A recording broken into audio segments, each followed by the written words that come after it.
What's up, guys? Fattern, and we've got my first gameplay of the day here. The first game I actually played on Hydro. Not the greatest gameplay, but I wanted to, you know, get the muscles in my fingers working, and it wasn't too bad. It was okay, a nice win for us. And I wanted to talk about E3 and the PS4 versus the Xbox One, so they can fight each other to the death. Anyways, if you haven't seen, or you've never even been on the internet before, or you haven't been on the internet or even been alive for the last 3 days, you wouldn't know anything about the PS4 or the Xbox One. So I'm just gonna catch y'all right up. And basically what happened was the PS4 was revealed, the actual box. More was brought out about the Xbox One. In terms of price, the PS4 is going to cost $399, and that's without the PlayStation Eye camera, so you do not have that. The Xbox One is going to cost $499. It's $100 more than the PS4, but it does come with Kinect.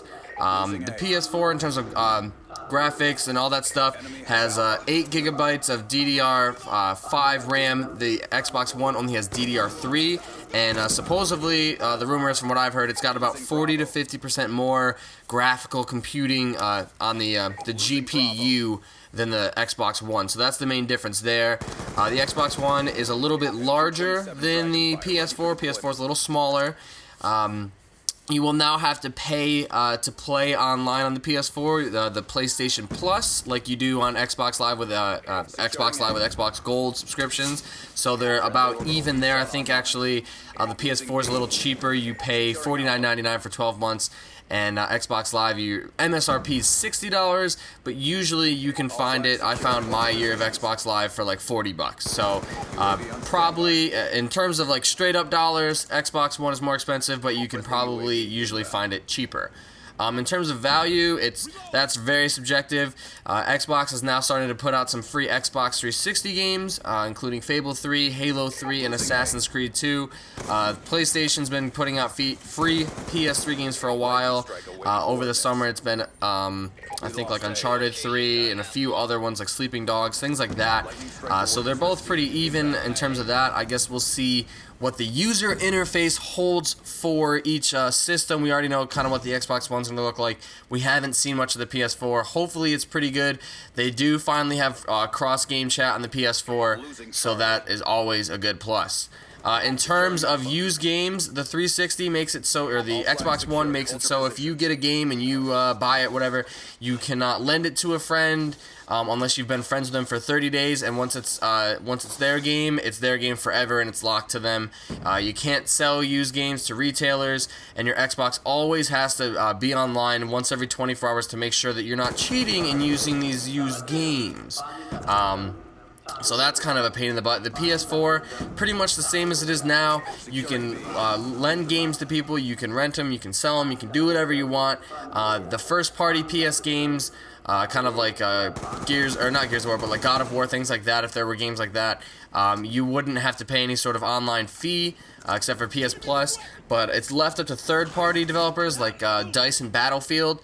When they decided you had to have a $10 online pass, that could still happen, but that's left up to each individual game, not Sony themselves, unlike Microsoft, who's making you have to, pay for brand new games every freaking time you use them. In terms of installing games to the hard drive, I don't think that's really been brought up. The 360 or the Xbox One, I'm gonna be stuck on this forever, saying 360 or Xbox One, is you can install every game to your hard drive. I don't know about the PS4. The PS4 comes with a 500 gigabyte hard drive. I'm not sure about the Xbox One. Haven't seen too much. So that's mostly like the consoles themselves, like the online subscription fees you're going to be paying, what is under the hood, I guess the controllers. A lot of people are saying the PS4 is a much bigger improvement over the PS3 controller, and the Xbox One is not the same as the Xbox 360, but they upped it a little. I don't really know which one. I haven't really felt them. I can use both. I do prefer the Xbox 360 controller over the PS3 controller, but I don't know how that'll be with the next-gen systems.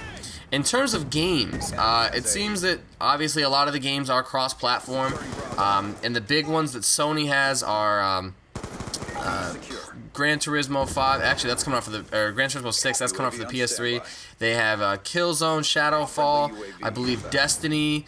Destiny's kind of a PS3 PC game, but it's exclusive to the PS4 console. There's a few others, and the PS4 really supports indie games. Sony supports indie games, so that's going to be cool because that means a lot of new developers are going to be coming out, bringing out new cool games.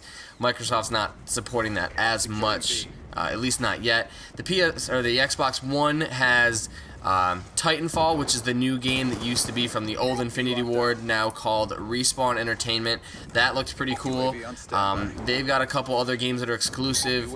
I'm just trying to think. Obviously, a new Halo game, Forza 5. I don't know, man. There were so many of them, so many games they had announced. There's a lot of games that are going to be really cool to play. I think Drive Club is going to be a cool game. Destiny, I think it's really going to be cool for the PS4. That's going to be pretty awesome. What else is there? I can't remember. It's like not the Driver. I don't know. There was the Destination. I don't know. I forgot. Whatever that game is, it's Tom Clancy. I think it's like a Tom Clancy type thing.